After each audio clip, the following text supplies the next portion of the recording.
Mana Nexia avtomobili глушители. Mana shu zavodskoye.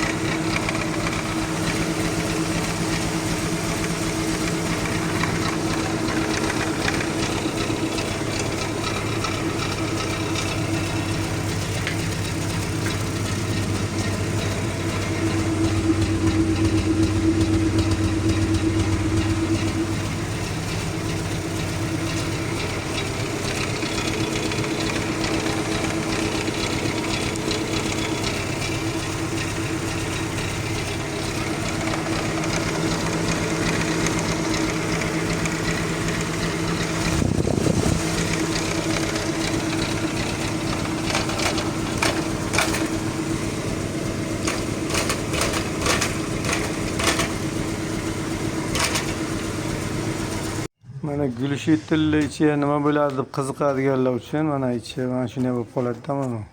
Titanik.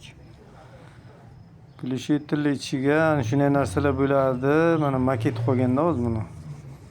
Bu ta'mirlanmaydi, nima kesib ko'rsatdim mana shu narsani bilmaydilar uchun. Ko'pchilik qiziqadi, nima bo'ladi? Mana shu narsalar bo'ladi ichiga.